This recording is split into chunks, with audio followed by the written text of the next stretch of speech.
శ్రేష్ఠ గురువును పొందిన వారికి పరిపూర్ణ జీవనము, దాని సార్థకత లభిస్తాయి అని లోకోక్తి. శారదా తిలకంలో శ్రేష్ఠుడైన గురువును గురించి ఇలా రాశారు: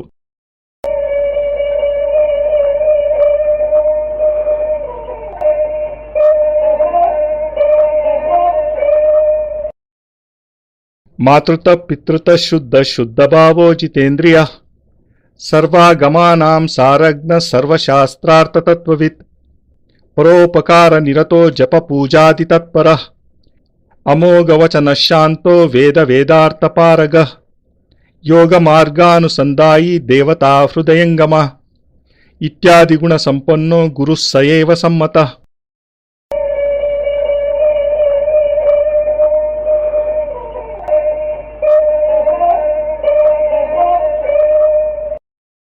తల్లిదండ్రుల వంశాల వైపు నుంచి పవిత్రుడు, హృదయంలో నిరంతరం సమన్వయ భావ సముద్రం పొంగులెత్తేవాడు, ఇంద్రియాలను పూర్తిగా జయించినవాడు, సమస్త ఆగమ గ్రంథాలు తెలిసినవాడు, సమస్త శాస్త్రాలు ఎరిగినవాడు, ప్రతిక్షణం ఇతరులకు మేలు చేసేవాడు, జప పూజ ధ్యానాలతో దక్షత కలవాడు, అమోఘ సిద్ధవాక్కు కలవాడు, శాంత స్వభావుడు, వేద రహస్యాలు తెలిసినవాడు, యోగ మార్గంలో ప్రవృత్తుడైనవాడు, దేవతలకు ప్రియతముడు, నిగమాగమాలలో నిష్ణాతుడు అయిన వ్యక్తి గురువు అనిపించుకోవడానికి అధికారం కలవాడు అవుతాడు అని అర్థం. గురువు విషయంలో ఇన్ని నిబంధనలు నియమాలు ఉన్నట్లే యోగ్య శిష్యుని విషయంలో కూడా కొన్ని నియమాలు ఉపనియమాలు ఉన్నాయి. ఆ గీటురాయిపై నిగ్గుదేరినవాడే నిజమైన శిష్యుడనే గౌరవాన్ని పొందగలడు.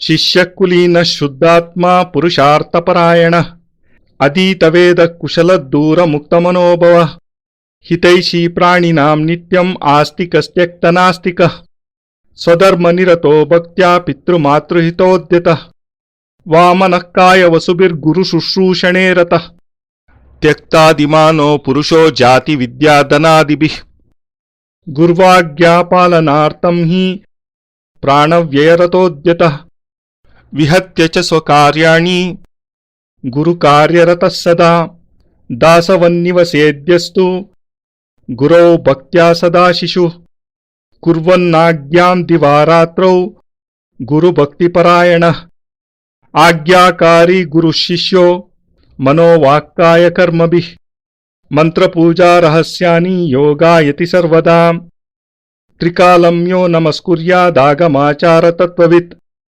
స ఏవం శిష్యః కర్తవ్యో నేతరః స్వల్పజీవనః ఏతాదృశగుణోపేతః శిష్యో భవతి నాపరః.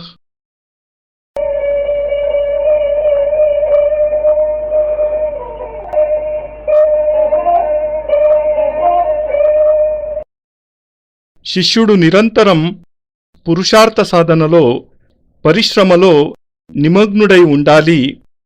వేదాల విషయంలో జిజ్ఞాసా జ్ఞానం ఉండాలి. నిర్దేశించిన పనిని ఏకాగ్రంగా చాతుర్యంతో పూర్తి చేయాలి. కామవాసనలకు దూరంగా ఉండాలి. కామ క్రోధ లోభాది దుర్గుణాల నుండి దూరంగా ఉండాలి. శిష్యుడు సమస్త ప్రాణుల మేలు కోరేవాడాయి ఉండాలి. ఆత్మహితాన్ని కోరేవాడు, ఆస్తికుడు, ప్రభుచరణాలపై పూర్ణ శ్రద్ధ కలవాడు, తన ధర్మాన్ని నిష్టగా పాలించేవాడు, తల్లిదండ్రుల పట్ల శ్రద్ధాభక్తులు కలవాడు అయి ఉండాలి. శిష్యునికి తొలిగీటు రాయి తుదిగీటు రాయి కూడా ఒకటే. అది గురువు దగ్గర అహంకారాన్ని ప్రదర్శించకపోవటం. జాతి కుల ధన విషయాలలో తాను గురువు కన్నా అధికుడిని అనే భావన ఉండరాదు. తను మన ధనాలతో పరిపూర్ణంగా గురువుకు సమర్పితుడు కావాలి. త్వదీయం వస్తు గోవిందా తుభ్యమేవం సమర్పయేత్. ఓ గోవిందా, నీ వస్తువు నీకే సమర్పిస్తున్నాను అనే భావనయే అతడిలో ఉండాలి. గురువు ఆజ్ఞను ప్రాణాలను త్యజించి అయినా పూర్తి చేయగలవాడే శిష్యుడు అయినా మనస్సులో ఎలాంటి దర్పము అహంకారము తలెత్తరాదు. తన పనులను వదులుకొని అయినా సరే గురుకార్యాన్ని పూర్తి చేయాలి. గురువు దగ్గర నిత్యమూ సేవకుని వలె వినమ్రుడై నేర్చుకునేందుకు సిద్ధంగా ఉండాలి. అతడి ప్రవర్తన శిశువులా ముగ్ధంగా ఉండాలి. రేయింబవళ్ళు గురుహితం కోసమే ప్రవర్తించాలి. మనోవాక్కాయ కర్మల గురు ఆజ్ఞను పాలించాలి. నిత్యము గురుచరణాల వద్ద కూర్చొని గురువు ఏమి నేర్చినా దానిని శ్రద్ధాపూర్వకంగా స్వీకరించి మననం చేయాలి. గురుముఖంగా లభించిన రహస్యాలను గోప్యంగానే ఉంచాలి. గురువు ఆజ్ఞ పొందకుండా వాటిని బయటికి ప్రకటించకూడదు. ఇలాంటి గుణాలు కలిగిన వాడే నిజమైన శిష్యుడు అనే పదాన్ని పొందడానికి అధికారి కాగలడు.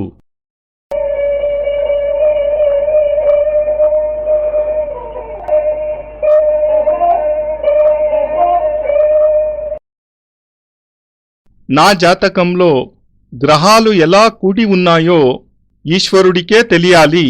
నా జీవితం అద్భుత ఘటనల సమన్వయం అయిపోయింది. ఒకే మస్తిష్కంలో పరస్పర విరుద్ధ కార్యాల మంతనం చెలరేగింది. గృహస్థ జీవన మూల్యాలు, కర్తవ్యాలు నాకు తెలుసు. ఆ కర్తవ్యాలను శాయశక్తులా సరిగానే నిర్వహిస్తున్నాను. ఒక రకంగా నేను సుఖితుడినే, నా గృహస్థ జీవనంలో సంతుష్టుడినే. కాని ఉన్నట్టుండి అప్పుడప్పుడు నా మనసు ఆలోచనలు అడవుల వెంటపోయేది. సభలు సమావేశాలకు వెడుతున్నా, వాటిలో పాలు పంచుకుంటున్నా నా మనస్సు వాటిలో లగ్నం కాలేదు.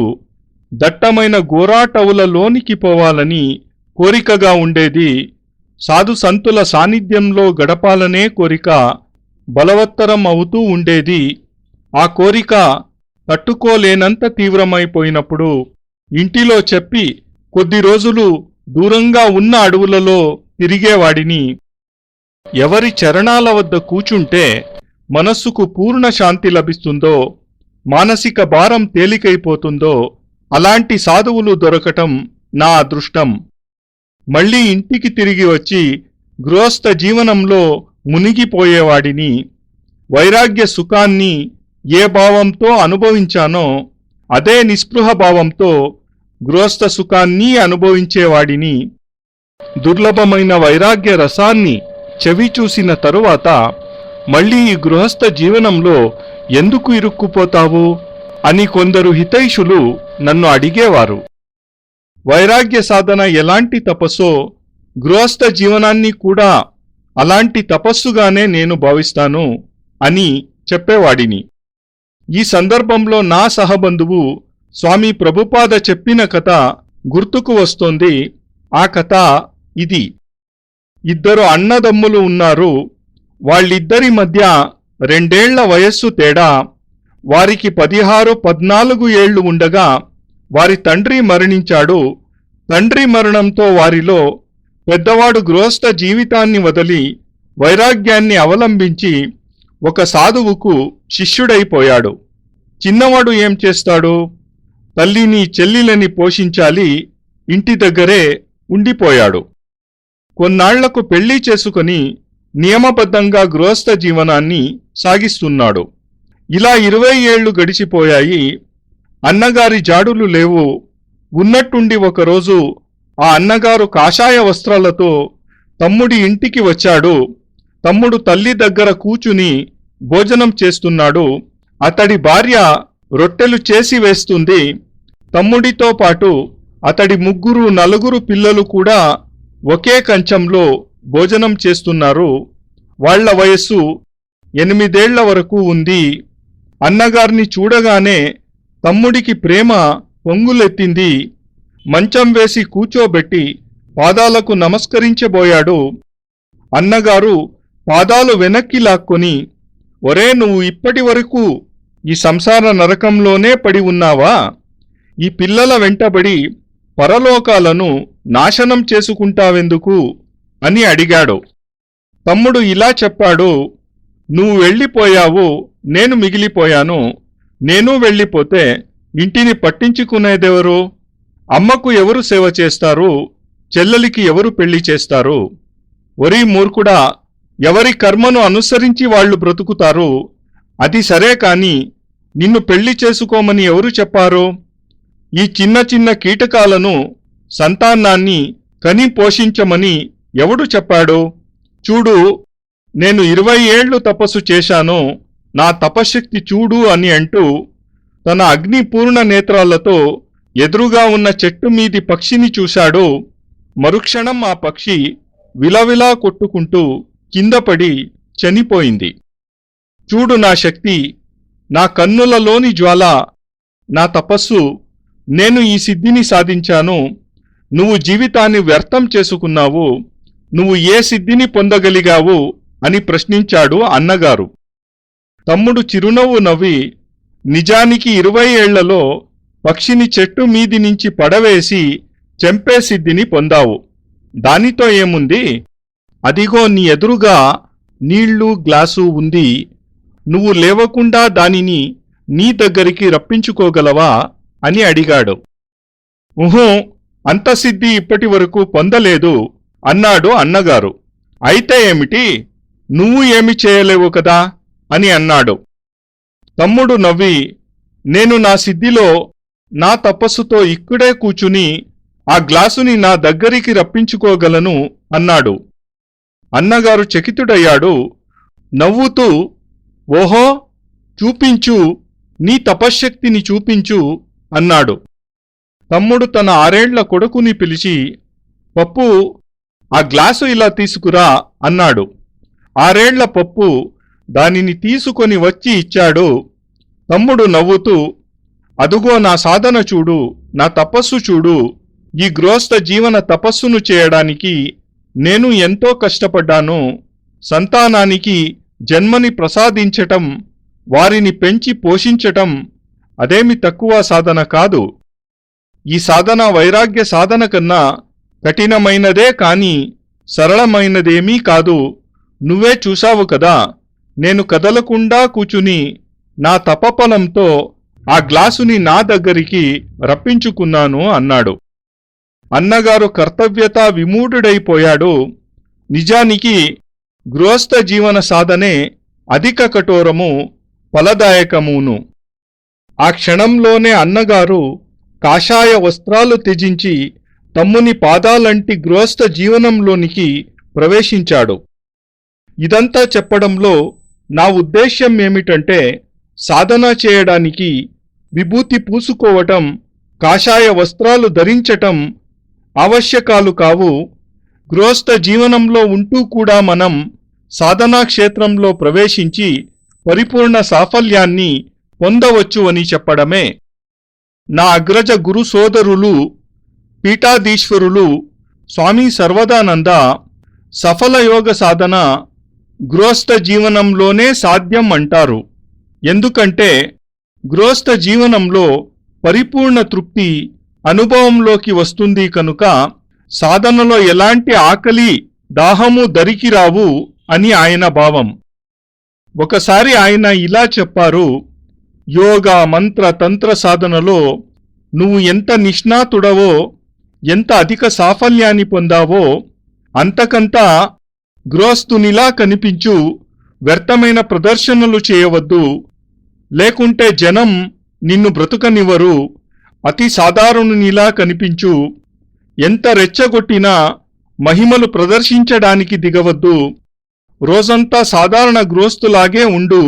రాత్రి 3 గంటల నుండి ఉదయం 5 గంటల వరకు భగవంతుని సమీపంలో గడుపు. ఆ సాఫల్యం నిజమైనది. నువ్వు ప్రశాంతంగా జీవించగలవు.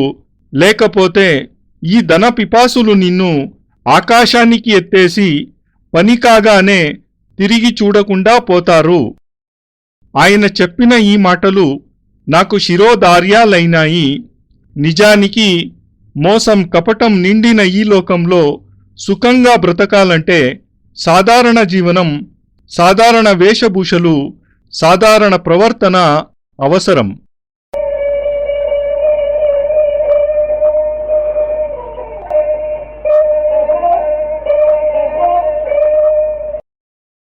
ఈ సందర్భంలో నాకు కొద్ది కాలం క్రితం సంఘటన గుర్తుకు వస్తోంది. కాన్పూర్లో ఒక ప్రముఖ వ్యాపారి నుండి ఫోన్ వచ్చింది. మీరు కాన్పూర్ రావాలి, ఈసారి లక్ష్మీ పూజ మీరే చేయించాలి అని.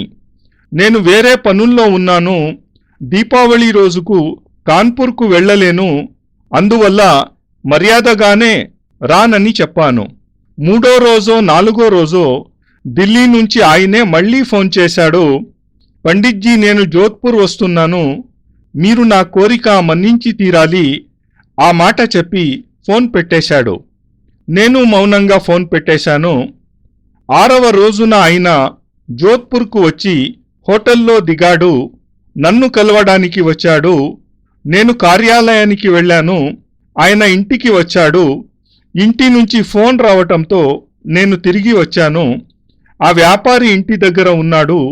ఆయనను చూడగానే ఆ వ్యక్తి ధనమదంతో నిండిపోయి ఉన్నాడని, ఏడాదిలోగా తప్పుడు పనుల కారణంగా దండనకు గురి అవుతాడని స్ఫురించింది. నేను సామాన్య వేషభూషలతో ఉన్నాను. నాకు సామాన్యమైనదే అయినా అందమైన చిన్న ఇల్లు ఉంది.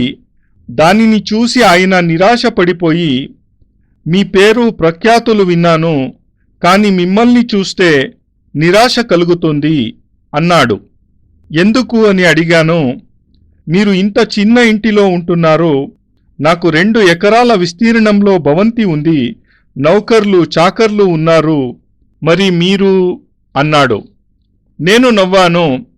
సేట్జీ, భగవంతుడు మిమ్మల్ని పొరపాటున ధనపతిని చేశాడు.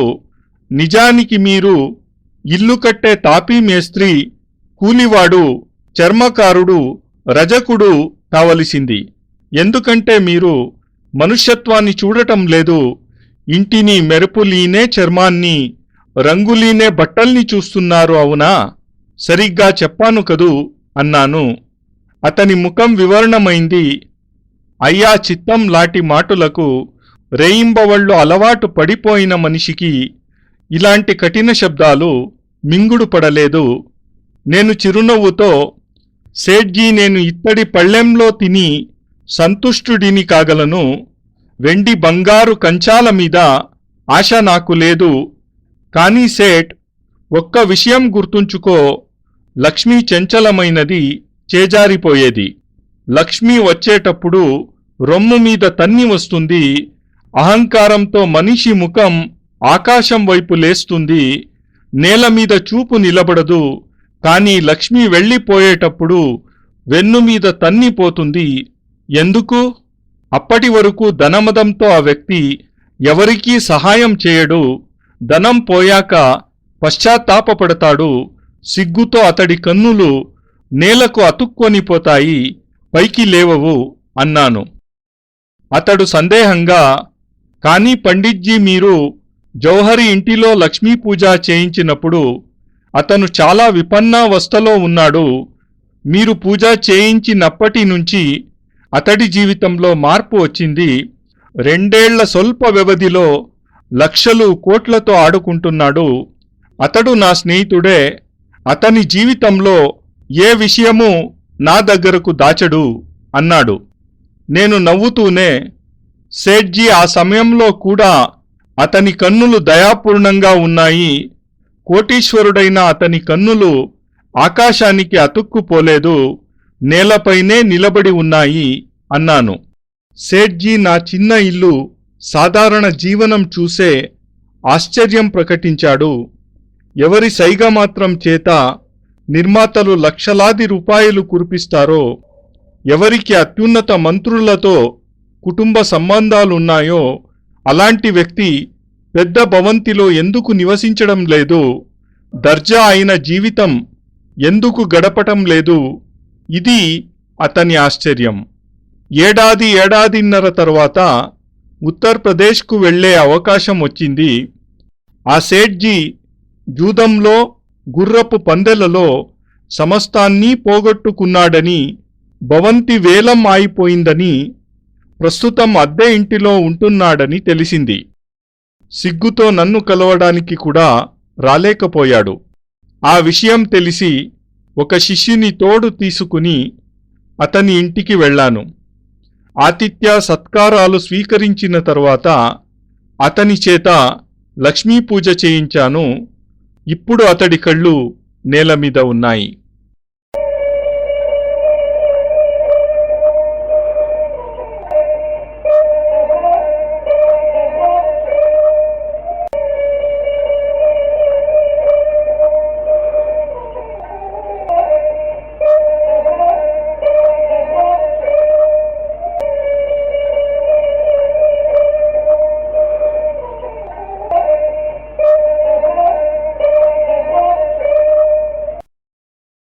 మనిషికి వాస్తవికతను గుర్తించే సామర్థ్యం ఉండాలి. వ్యక్తిలో ఎంత సాధన మహిమలు ఉన్నా వాటిని ప్రదర్శించటం మూర్ఖత్వం. అందువల్ల గృహస్థ జీవనం సర్వశ్రేష్ఠ కవచం. ఆ సాధనతో మంత్రబలాన్ని దాచి ఉంచవచ్చు అన్నదే నా తాత్పర్యం. మానవుడు స్వభావతః ప్రకృతి ప్రియుడు. పెద్ద పెద్ద భవంతులలో నివసించటం వల్ల ప్రకృతికి దూరమైపోయాడు. అయినా మానవుని ప్రకృతి ప్రియత్వం మాసిపోలేదు. కుండీలలో పూలను పూయించుకొని మొక్కులు పెంచుకొని తన ప్రకృతి ప్రియత్వానికి పుష్టి కలిగించుకుంటున్నాడు. ఆ ప్రకృతి ప్రియత్వం కారణంగానే నేను సమయం దొరికినప్పుడల్లా ఈ కృత్రిమ ప్రపంచానికి దూరంగా అడవులలో సాధుసంతుల దగ్గరకు పోయేవాడిని. వెనుదిరిగి నా జీవితాన్ని చూసుకున్నప్పుడు నేను పూర్తిగా అడవులలోనే గడిపిన ఆ 7-8 నా జీవితంలో అమూల్య నిధి వంటివనిపిస్తుంది. భారతదేశంలోని దుర్గమ స్థానాలకు వెళ్ళి అలభ్యులైన సాధు సంతుల చరణాల వద్ద కూర్చుని ఎన్నో విషయాలు నేర్చుకుని అతులనీయ శక్తి సంపన్నులు, కాలాన్ని జయించిన వారు, సిద్ధులు పూజ్య శ్రీ సచ్చిదానందజీని గురువుగా పొందడానికి కారణమైన ఈశ్వర కృపకు పదే పదే ధన్యవాదాలు సమర్పించుకుంటున్నాను. పూజ్య పరమహంస శ్రీ సచ్చిదానందజీ నన్ను శిష్యునిగా స్వీకరించి తన అద్భుత సిద్ధుల ద్వారాన్ని నా కోసం తెరవగా నేను దానిలో ప్రవేశించి అంతో ఇంతో నేర్చుకుని అర్థం చేసుకుని నేర్చుకున్న గడియ నా జీవితంలో వర్ణింపనలవి కానిది. ఆ కథ కూడా అద్భుతమైనది. జ్యోతిషం మా ఇంటి వంశపారంపర్య వృత్తి. అది నాకు కొత్త విషయం కాదు. మంత్ర తంత్ర అనుష్ఠాన జ్యోతిషాది వాతావరణంలోనే నేను పుట్టి పెరిగాను. కఠిన పరిశ్రమతో ఎంఏ చేసి ఆధునిక హిందీ కావ్యాలలో సంస్కృతి వివేచనం అనే విశేష విషయంపై లోతుగా పరిశోధన చేసి పిహెచ్డి పొందాను. మంచి ఉన్నతమైన ఉద్యోగం వచ్చింది. గృహస్థ జీవితంలో 2 పుత్రులకు తండ్రిని అయ్యాను. కానీ అప్పుడప్పుడు నా మనస్సు నా మీద తిరగబడేది. నువ్వు జీవితంలో ఇరుక్కుపోవడానికి పుట్టలేదు. ఉద్యోగాలు ఎవరైనా చేయగలరు, చేస్తారు. నౌకరీలో ఇరుక్కుని 2 పూటల రొట్టె సంపాదించుకోవటంలోనే జీవితం గడిపేస్తావా అంటూ. ఈ పరిస్థితుల్లోనే జ్యోతిషంలో ప్రవేశించాను. కానీ నాకు తృప్తి కలగలేదు. ఒకానొక కాలంలో జ్యోతిషం సర్వాంగపూర్ణంగా ఉండేదని, దాని ద్వారా త్రికాలదర్శులు కాగలిగేవారని, కానీ అనంతర కాలం అంధకారభరితమై జ్యోతిష్యంలోని కొన్ని భాగాలు అదృశ్యమైపోయాయని తోచింది. ఆధునిక కాలాలలో లుప్తమైపోయిన భాగాలను వెలికి తీయటం అత్యవసరమనిపించింది. ఆ కోల్పోయిన భాగాలు చేజిక్కే వరకు జ్యోతిష్యం అసంపూర్ణంగానే ఉండిపోతుంది. ఈ స్థితిలో జ్యోతిష్యం అసంపూర్ణమని, మోసమని ఎవరైనా అంటే ఆ మాటలు విని నా మనసు ఉడికిపోయేది. అలాగే మంత్రతంత్రాలను ఎవరైనా అపహాస్యం చేసినా నా మనస్సు తిరగబడేది. అసలు ఇవి ఏమిటి? జ్యోతిషంలో లుప్తమైపోయిన భాగాలను అన్వేషించగలమా? తంత్రమంత్రాలు నిజమైనవేనా? అవి నిజమైనవే అయితే ఆ విషయాన్ని ప్రజలకు స్పష్టం చేయాలి. అవి అన్నీ బూటకాలే అయితే డంకా బజాయించి అవి అన్నీ మోసం, దగా అని చెప్పటానికి సందేహించకూడదు. ఇలాంటి సంఘర్షణామయ మనస్థితిలో అవన్నీ నేర్చుకుని అర్థం చేసుకుని వాటి సత్యాసత్యాలను నిర్ణయించుకోవడానికి ఇల్లు వదిలి వెళ్ళాలని ఆలోచిస్తూ ఉండేవాడిని. కానీ చాలా రోజుల పాటు ఈ ఊహపోహాలలో గడిపాను. ఉద్యోగంలో మనసు లగ్నం కాదు, ఇంటిలో శాంతి లభించదు, ఒక అపరిచితమైన ద్వైధీభావం మనస్సుని ఆత్మను మదిస్తోంది. భార్యకు చెప్పాలా వద్దా, అమ్మ అంగీకరిస్తుందా, మరుక్షణం మరో ఆలోచన వచ్చేది. నారాయణ్, కేవలం బ్రతకడానికే నువ్వు జన్మించలేదు. ఏదో సాధించకపోతే, సమాజానికి దేశానికి ఎంతో కొంత అందించకపోతే ఈ జీవితం యొక్క ఉపయోగమేమిటి? కీటకాలలా జన్మించి మరణించటం కూడా ఒక జీవితమేనా? ఈ సంకట పరిస్థితిలో ఒక రాత్రి ఇదంతా నా భార్యకు వివరించి చెప్పాను. నువ్వు నన్ను ఇల్లు వదిలిపోకుండా ఆపగలవు, కానీ అలా ఆగిపోవటం నా ఆత్మకు నేను ద్రోహం చేసుకున్నట్లే అవుతుంది అని ఆమె నిర్ణయం కోసం ఆమె వదనంలోకి తదేకంగా చూస్తూ కూచున్నాను. ఆమె నుంచి నేను అనుకోని సమాధానం వచ్చింది. ఆమె ఆనందంగా అంగీకరించింది. ఉల్లాసపూర్ణ స్వరంతో అనుమతి ఇచ్చింది. అవి ఎలాంటి రోజులు? హాయిగా తిని తిరగాల్సిన రోజులు. ఆమెకు నేను ఏమి ఇస్తున్నాను? వ్యత, ఏకాంతం, పతివైముఖ్యం. ఆ దేవత వ్యక్తిత్వానికి నేను ఈనాటికి కృతజ్ఞుడినే. నాకోసం ఎంత దుఃఖాన్ని, ఎన్ని ఇబ్బందులను, ఎంత వ్యతను ఆమె అనుభవించింది. అలాంటి కష్టాన్ని కొద్దిమంది స్త్రీలే భరించగలరు. ఇంకా స్పష్టంగా చెప్పాలంటే, నా పూజ్య గురుదేవులకు ఎంత రుణపడ్డానో అంతకంత నా భార్యకు కూడా రుణపడి ఉన్నాను. ఈరోజు నేను ఏదైనా సాధించగలిగానంటే అది ఆ ఇద్దరి వ్యక్తిత్వాల ఫలస్వరూపంగానే అని చెప్పటానికి సందేహం లేదు, తటాపాయింపు లేదు. కాని ఇదంతా అమ్మకు తెలిసేసరికి తల్లక్రిందులైపోయింది. ఆమె ఆ రోజంతా భోజనం చేయలేదు. అంత మంచి ఉద్యోగం, అంత పెద్ద జీతం అన్నీ వదులుకుని, సుఖాన్ని వదులుకొని అడవులలో తిరగటం ఎందుకో ఆమెకు అర్థం కాలేదు. మరునాడు సాయంత్రం ఆమె పాదాల వద్ద కూచుని, నువ్వు అనుమతి ఇవ్వకపోతే నేను వెళ్ళను, కాని ఒక్కసారి తంత్రమంత్రాల సంగతి చూడాలని, జ్యోతిషంలో మాయమైపోయిన భాగాలను కనుగొనాలని నా కోరిక. ఈ వయస్సులో ఎవరికో కాని లభించనంత జీతం నాకు దొరకటం, మంచి ఇల్లు, సౌకర్యాలు, సుఖ విశ్రాంతులు నాకు లభించటం వేరే సంగతి. కాని ఇదే సర్వస్వం కాదు. దీనిని దాటి కూడా ఏదో కొంత ఉంది. దానిని తెలుసుకోవడం అవసరం. పైగా నేను గృహస్థ జీవనాన్ని వదలటం లేదు, సన్యాసిని కావటం లేదు, విభూతి పూసుకొని వైరాగ్యాన పడిపోవటం లేదు అని చెప్పాను. ఎంత చెప్పినా, ఎలా చెప్పినా అమ్మ అంగీకరించలేదు. నా మనస్సు కూడా మరే పని మీద లగ్నం కావటం లేదు. ఏదో ఒక్క అవాంతరం కల్పించి అమ్మ అనుమతి పొందాలని మనస్సులోనే నిర్ణయించుకున్నాను. ఆ నిర్ణయం వచ్చాక అమ్మ మంచినీళ్లు తెచ్చే చెరువుగట్టకు వెళ్ళి కూచున్నాను. అమ్మ రాగానే నేను చెరువులో దిగి లోపలికి ఈదుకుంటూ పోవటం ప్రారంభించాను. అప్పటికి నాకు ఈత బాగా రాదని అమ్మకు తెలుసు. అందుకే బయటికి రమ్మని పిలిచింది. అమ్మా, నేను వెళ్ళడానికి అనుమతి ఇస్తేనే బయటకు వస్తాను, లేకపోతే జలసమాధి అయిపోతాను అన్నాను. అమ్మకు మొదట కోపం వచ్చింది. కాని ఆ కోపం నా మీద ఎంతమాత్రమూ పనిచేయదని ఆమెకు అర్థమైంది. దానితో ఆమె నన్ను బ్రతిమాలటం మొదలుపెట్టింది. కాని నా పట్టుదల ముందు ఆమె ఓడిపోయింది.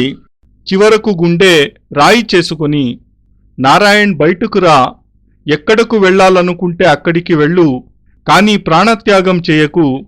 కనీసం నా బిడ్డ బ్రతికున్నాడన్న తృప్తి అయినా ఉండని, ఆ బిడ్డ ఏదో ఒకరోజు తిరిగి వస్తాడన్న ఆశ అయినా మిగుల్చు అంది.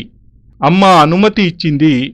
ఒకరోజు 2 దోవతలు, 2 కుర్తాలు, 1 లోటా తీసుకుని ఇంటి నుండి బయలుదేరాను. ఒక తెలియని దారిలో, గుర్తు తెలియని మార్గంలో, ఒక దుర్గమ క్షితిజం వైపు మనస్సులో దృఢ సంకల్పం, ధైర్యం, సఫలుడిని కాగలననే విశ్వాసం తోడుగా బయలుదేరాను. ఇప్పుడు ఈ పంక్తులు రాస్తున్నప్పుడు నా జీవితాన్ని వెనుదిరిగి చూసుకుంటే ఆనాటి నా నిర్ణయం 10 హరణాలా సరియైనదేనని స్పష్టమవుతోంది. ఆ క్షణంలో ఆ ముందడుగు వేయకుంటే జీవితాంతము పశ్చాత్తాప పడవలసి వచ్చేది అంటూ.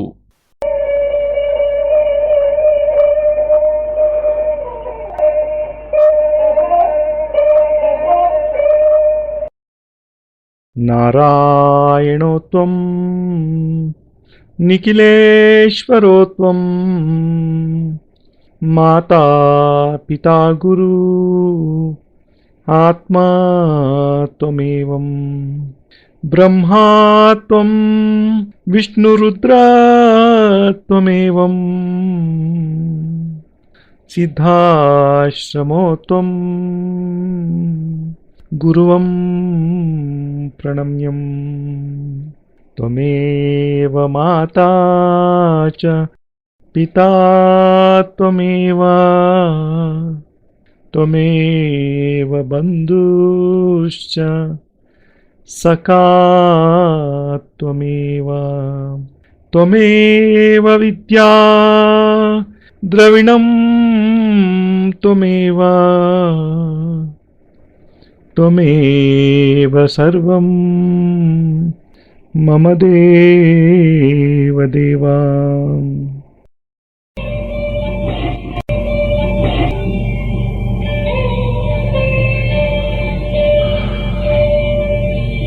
త్వదీయం వస్తు నిఖిలం తుభ్యమేవం సమర్పయేత్. జై గురుదేవ్.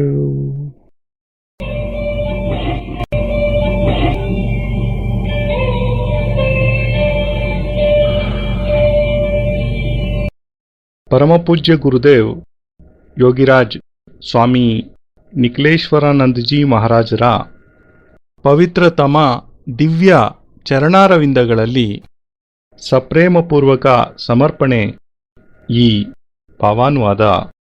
ಅತ್ಯಂತ ಕೃತಜ್ಞತಾಪೂರ್ವಕವಾಗಿ ಗುರೂಜಿ ನಿಖಿಲ್ ಸಚ್ಚಿದಾನಂದ.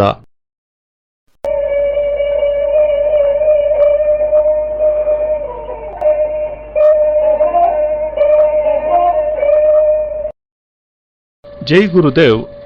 ಪರಮಪೂಜ್ಯ ಗುರುದೇವ್ ನಿಖಿಲೇಶ್ವರಾನಂದರ ಆಂಧ್ರದ ಶಿಷ್ಯರು ಹಾಗೂ ತೆಲುಗು ಭಾಷೆ ಬಲ್ಲಂತಹ ಎಲ್ಲ ಸಾಧಕರು ಗುರುಬಾಯಿಗಳಿಗೂ ಹೃತ್ಪೂರ್ವಕ ವಂದನೆಗಳು. ಪರಮಪೂಜ್ಯ ಗುರುದೇವರ ದಿವ್ಯ ಸಂದೇಶವನ್ನು ತೆಲುಗು ಭಾಷೆಯಲ್ಲಿ ನೀಡಲು ಕನ್ನಡಿಗನಾದ ನಾನು ಮಾಡುತ್ತಿರುವ ಈ ಕಿರು ಪ್ರಯತ್ನಕ್ಕೆ ಸಮ್ಮತಿ ಹಾಗೂ ಸಹಕಾರ ನೀಡಿ ಪ್ರೋತ್ಸಾಹಿಸುತ್ತಿರುವ ಪರಮಪೂಜ್ಯ ಗುರುದೇವರ ಅಚ್ಚುಮೆಚ್ಚಿನ ಶಿಷ್ಯರಾದ ಬ್ರಹ್ಮರ್ಷಿ ಪೂಜ್ಯ ಶ್ರೀ ಅನಿಲ್ ಕುಮಾರ್ ಜೋಶಿಜಿಯವರಿಗೆ ಹೃತ್ಪೂರ್ವಕ ಅನಂತಾನಂತ ವಂದನೆಗಳನ್ನು ಸಲ್ಲಿಸುತ್ತಿದ್ದೇನೆ. ಪೂಜ್ಯ ಶ್ರೀ ಗುರೂಜಿ ಅನಿಲ್ ಜೋಶಿಜಿಯವರ ಆಪ್ತ ಶಿಷ್ಯರಾದ ವೆಂಕಟರಮಣ ಮೂರ್ತಿಜಿಯವರ ಸ್ನೇಹಪೂರ್ವಕ ಸಹಕಾರ ಮತ್ತು ಪ್ರೋತ್ಸಾಹಕ್ಕೆ ನಾನು ಚಿರಋಣಿಯಾಗಿದ್ದೇನೆ. ಪರಮಪೂಜ್ಯ ಗುರುದೇವರ ದಿವ್ಯ ಸಂದೇಶದಿಂದ ಪ್ರತಿಯೊಬ್ಬರ ಹೃದಯದಲ್ಲಿಯೂ ಜ್ಞಾನಜ್ಯೋತಿ ಬೆಳಗುವಂತಾಗಲಿ. ಸದ್ಗುರುದೇವರ ಅನನ್ಯ ಕೃಪಾ ಕಟಾಕ್ಷಕ್ಕೆ ಪ್ರತಿಯೊಬ್ಬರೂ ಪಾತ್ರರಾಗಲಿ ಎಂಬ ಹೃತ್ಪೂರ್ವಕ ಪ್ರಾರ್ಥನೆಯೊಂದಿಗೆ ಗುರೂಜಿ ನಿಖಿಲ್ ಸಚ್ಚಿದಾನಂದ.